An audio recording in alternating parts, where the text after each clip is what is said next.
Alright guys, I'm going to go over Firestarter 14. That's basically going to be your answers to Firestarter 12 and 13. So Firestarter 12 was the definitions that you see below. Firestarter 13 will be the next couple slides, and then we'll go from there. So I gave you guys kind of the option how to look up definitions and things like that.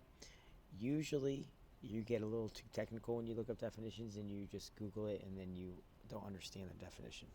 So a quadratic function is a function. So basically, we're going to say and then a function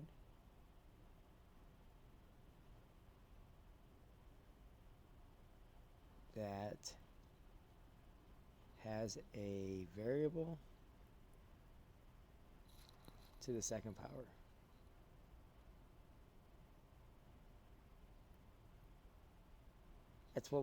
So quadratic is actually talking about like a square part, so it's a squared function. Like that's where the name quadratic comes from. It has nothing to do with 4. It's actually talking about squared. All right. In standard form, and we'll talk a little bit more about the difference between different forms. So standard form will look like this. Y, sometimes you'll see f of x there. Y equals ax squared plus bx plus c. You don't need a bx or a c part. It could just be x squared. That makes it a quadratic. But it could have all those things. All right? A parabola is the graph of a quadratic function. So the graph of your quadratic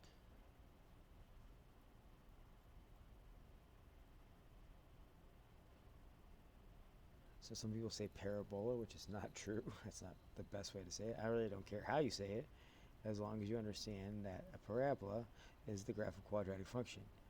It's either a u or an upside down u.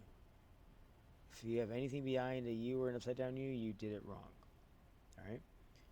The vertex is the lowest or highest point.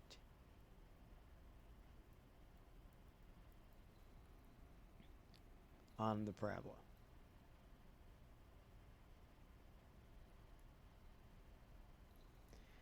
The axis of symmetry is the imaginary line. It's not really part of the graph. That divides the parabola into mirror images.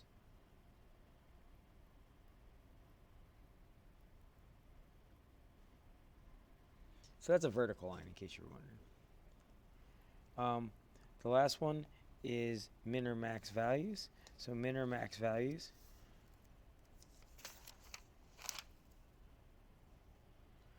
it's the y coordinate of the vertex.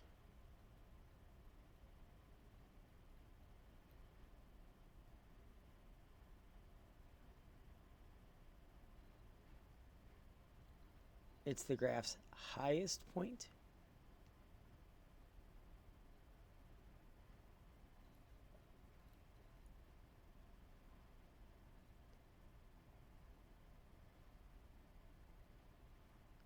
if it's a max. It's the graph's lowest point if it's a min. If it's a max, it'll be an upside down u because the graph will go down forever. That upside down u looks terrible.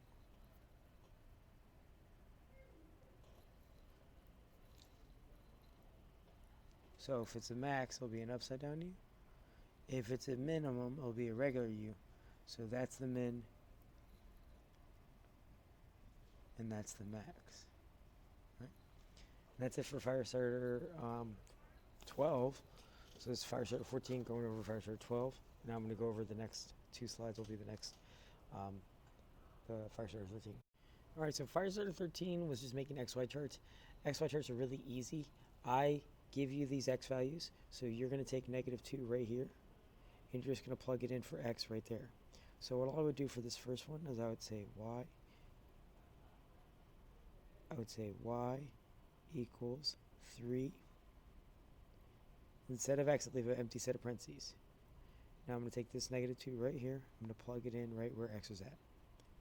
And then I just do the work and it gives me y. So 3 times negative 2 is negative 6. Negative 6 plus 2 is negative 4. So an XY chart gives you, if it's a relationship. If x is this, then y is going to end up being this. That will make it a true statement.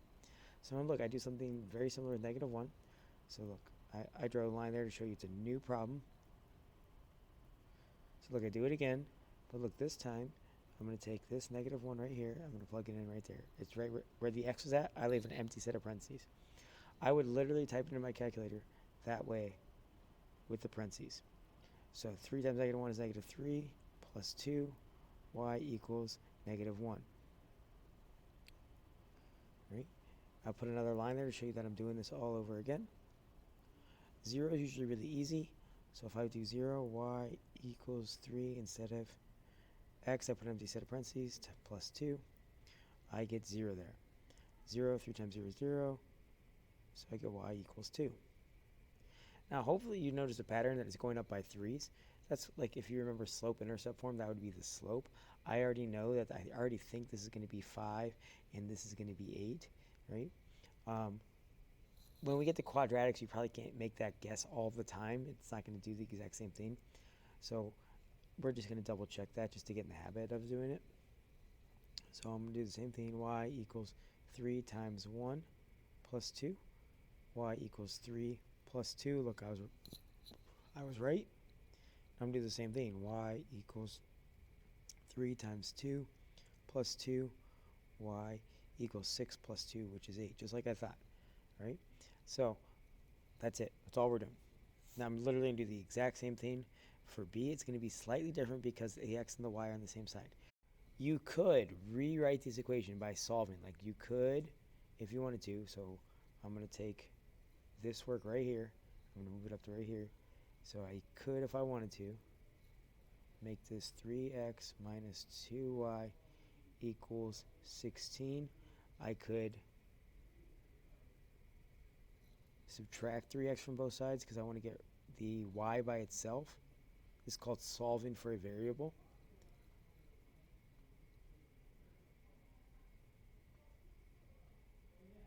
And then I would divide everything by 2. So I could rewrite this as y equals negative 3 halves x plus 8. Oh, it should have been negative 2 here. I apologize. So that would make this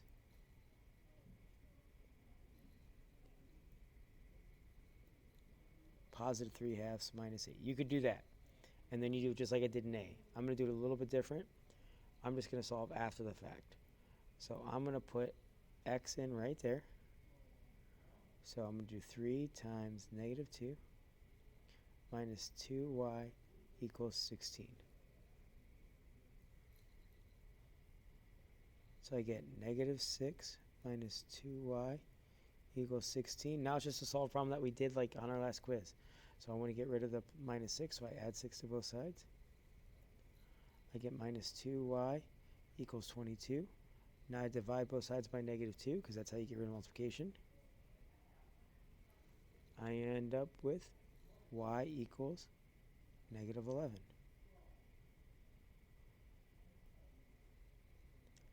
Now I'm going to do the same thing. 3 instead of x, I'm going to put it instead of parentheses. Minus 2y equals 16. And now I'm going to put negative 1 in there for x. I get negative 3 minus 2y equals 16. I'm going to add 3 to both sides because I want to get rid of the negative 3. I have minus 2y equals 19. I divide both sides by negative 2. I end up with y equals 10.5, or I'm sorry, 9.5 negative.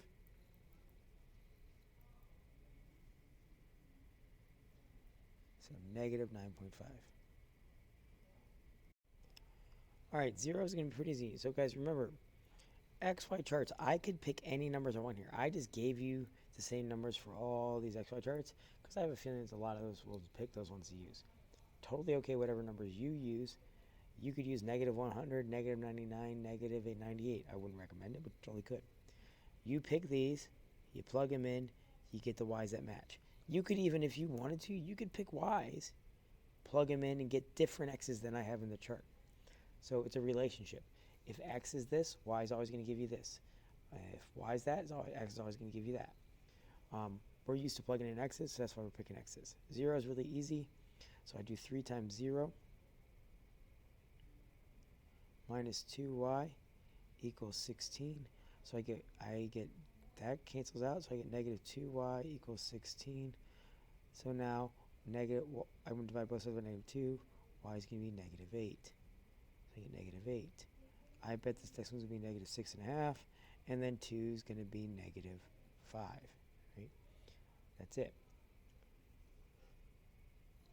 C, exact same concept. Now I'm plugging this in. This is really important because of the little 2 that you use parentheses. So use parentheses. So I'm going to do 3 times negative 2 squared. Negative 2 squared is 4. 4 times 3 is 12. Right? So then I'm going to do y equals 3. Instead of x, I put negative 1 squared. Negative 1 squared is positive 1, because a negative times a negative is a positive. Positive 1 times 3 is 3, so I put a 3 here. 0 is 0, because y equals 3 times 0 squared. Now, 1, I put y equals 3, 1 squared. 1 squared is 1 times 3. And 3, then I'm going to do 2. Y equals 3 times 2 squared. 2 squared is 4 times 3 is 12. I call this the rainbow effect. Notice how this matches and that matches. I call it the rainbow effect. It's basically because right now this becomes our axis of symmetry. Right? That will not always be that way. Our axis of symmetry will change off as 0, but for the beginning of this, it won't. So D, I'm going to plug in negative 2 right here. So I put negative 2 in right there, and I put it in parentheses. So I do negative 2. Instead of x, I put negative 2 in parentheses. Make sure it's in parentheses. Negative 2 squared is 4. 4 times negative 2 is negative 8. Negative 8 plus 4 is negative 4. Right? Now I do the same thing with negative 1. So I do negative 1 squared is 1. So I put negative 1 right here in for x. Negative 1 squared is positive 1. Positive 1 times negative 2 is negative 2. Negative 2 plus 4 is positive 2. 0 is positive 4, because if that goes away, we're just left with 4. So if I plug in 0, I plug 0 in here. 0 squared is 0 times negative 2 is 0 plus 4 is 4. And then the axis of symmetry, and I know this, but you might not know this yet. You plug it in, I get negative 2 times 1 squared plus 4. 1 squared is 1 times negative 2 is negative 2. Negative 2 plus 4 is 2. Notice our rainbow. I do the same thing, I get negative 4 for the next one. That's it. Right, so this page right here is just plug and chug. You pick the x, you plug it in, you find the y. All right. All right, last thing, graph the following equations. I copied my XY charts from before, so these XY charts are literally how to graph. X values, so if you don't know this, x's go left and right, y's go up and down. So the x-axis is left and right, y's up and down. You always start at the origin, so I always start here at the origin. So this says negative 2, negative 4. That means I'm going to go left 2, 1, 2, down to 4. 1, 2, 3, 4. I'm going to put a dot right there.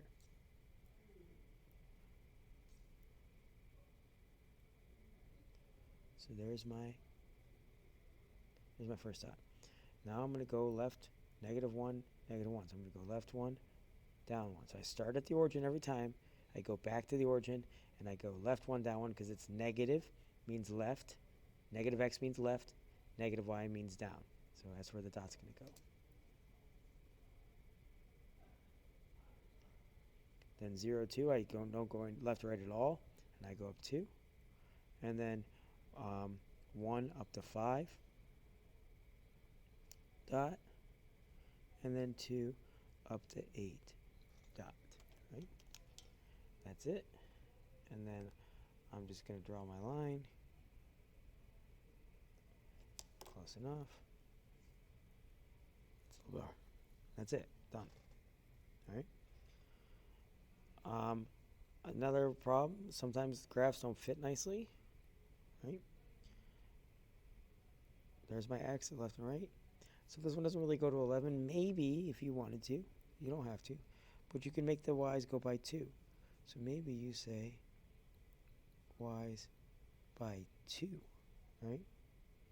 You don't have to, but or if you want to do that, if you change the scale, you do have to write down that you're going to change the scale. So you have to put like -2, -4, -6, -8, -10, -12, -14, -16, 2, 4, 6, 8, 10, 12, 14, 16, or you just put down y's by 2. So I'm going to go to my graph. I'm going to go -2 down to -11. So -2. Look, I didn't.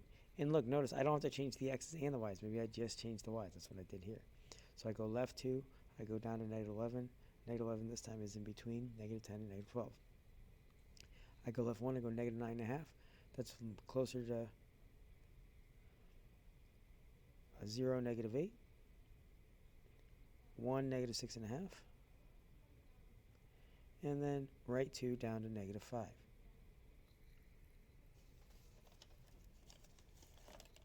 So then I make my XY chart, I connect my dots. Now I'm going to try to make that line a little bit better. Nope.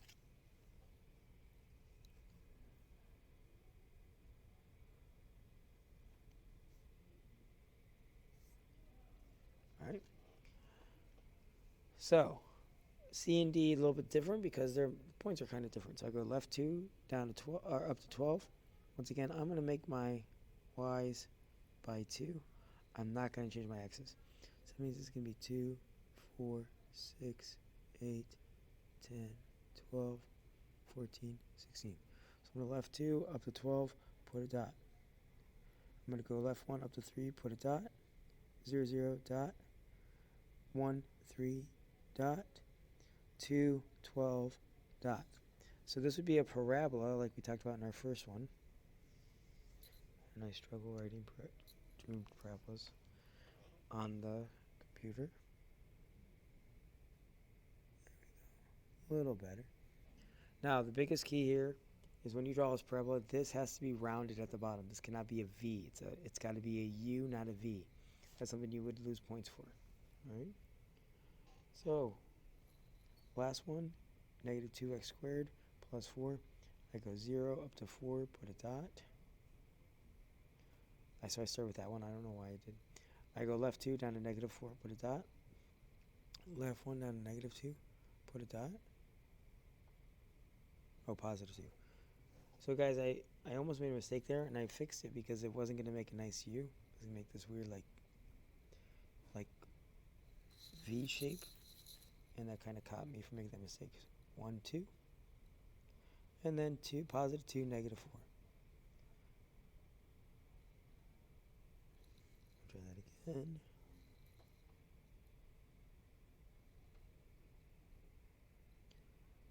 Boom, that's it. All right. So this was actually Firestarter 13. I gave you the answers to that.